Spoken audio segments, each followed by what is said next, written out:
YouTubers, I'm back.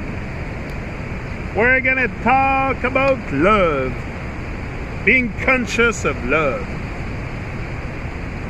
being conscious of love.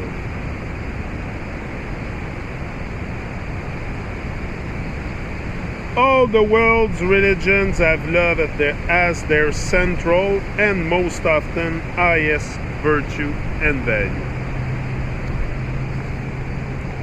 Highest virtue and value. Most faiths suggest that we were born of love, that our purpose is to love, and that we will return to love. This then is something we have to be paying close attention to. You already know the value of love. You've been seeking it all your life. But the real question is how much you've allowed yourself to sense it and live it. That's a pretty big distinction. Seekers of love tend to be needy, searching for ways to fill up their cup and feel connected and cared for. These are human drives, of course, and we all pursue such things. But there is a way to feel more in contact with consciousness. And that's by being present to the love that is already all around us and within us, and becoming one with all that love by living it. Being conscious of the love around us sounds like a fairly bizarre concept, since most of us think that for us to experience love, someone must give it to us.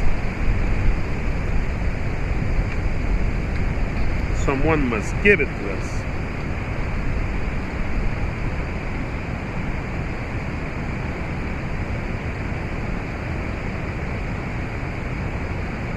Sadly, most people's experience of love comes only when they feel love by another. But what if love is a bigger concept? What if love itself is the unifying force holding the universe together and uniting all of us? As grand and high-flying as that may sound, it seems that's what most spiritual teachings have suggested for thousands of years.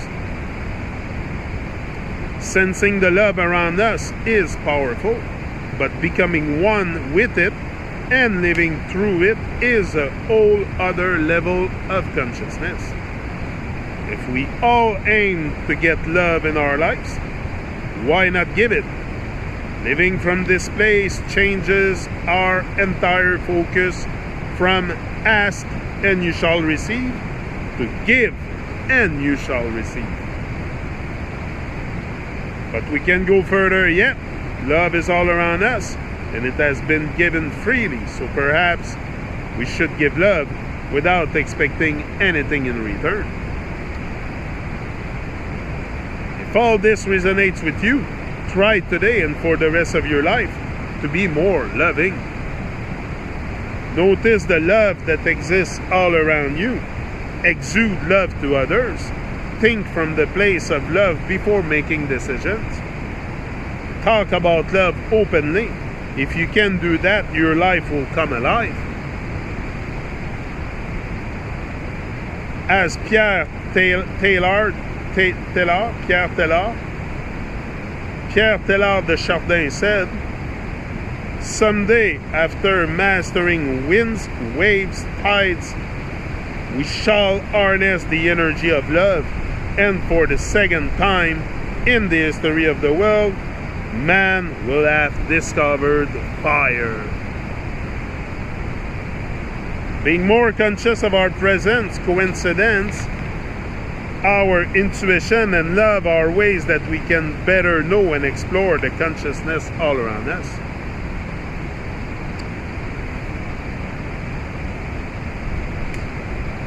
The charged life urges us to transcend our normal ways of thinking and shift to a higher gear by better controlling the dashboard of our own consciousness. It also challenges us to find a higher purpose and meaning in our own human experience and to rise above our own circumstances and connect with something greater than ourselves, to stretch beyond the mundane to the magical. It's a different kind of life. To be sure, a much more consciously designed existence. But what else is there? Shall we let our impulses alone control us? Or shall we direct our attention and activities to a higher state of motivation, meaning, and morality? Shall we let the world go spinning past us? Shall we use our presence to slow it down, take it in, appreciate the magic of it all? And through each day and up to the very end, when we sense those last moments of life, shall we simply and casually wonder about the force of something beyond us? Or shall we slip the bounds of our limited senses and choose to connect with and live through divine love? The choice, as it has always been, is yours.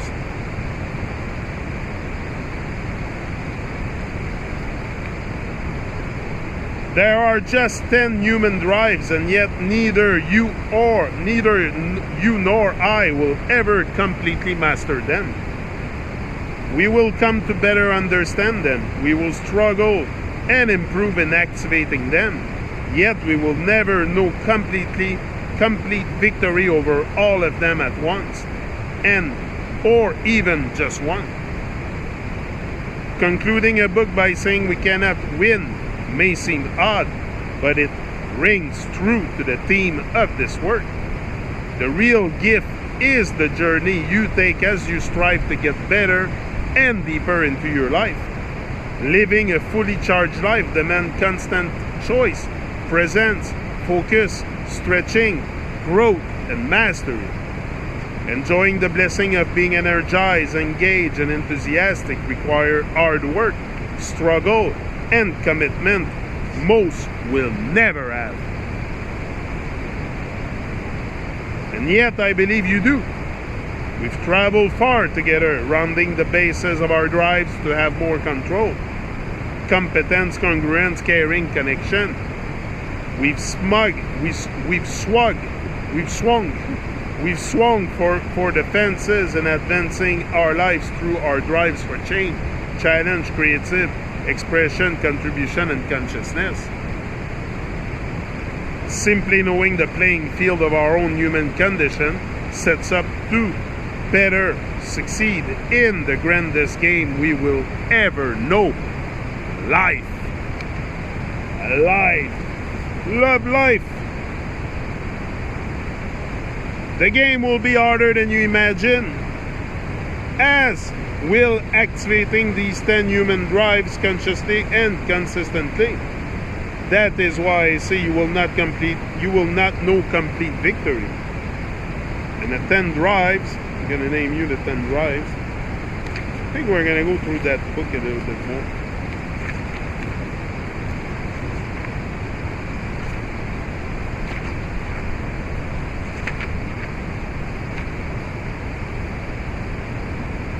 Yeah, drive 4, hold on, I'm trying to find the page. Here. The drive for control. The 5 baseline drives. I've made a video about that before. The drive for control, competence, congruence, caring, and connection. The 5 power drives. Change, challenge, creative expression, contribution, and consciousness.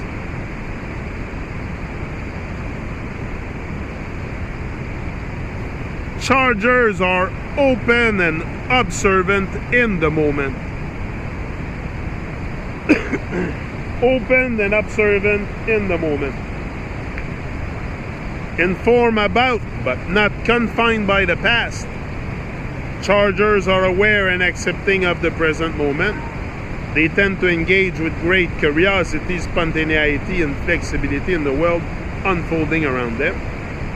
They do not rush to judge what things mean and bind themselves closely with an assumption of how things should turn out. With this full palette of perception, they tend to be more patient, more tolerant, more receptive of whatever comes their way, more creative in how they overstand the situation. They feel that the journey is just as important as the destination, so they seek to immerse themselves, fully engaged in the now.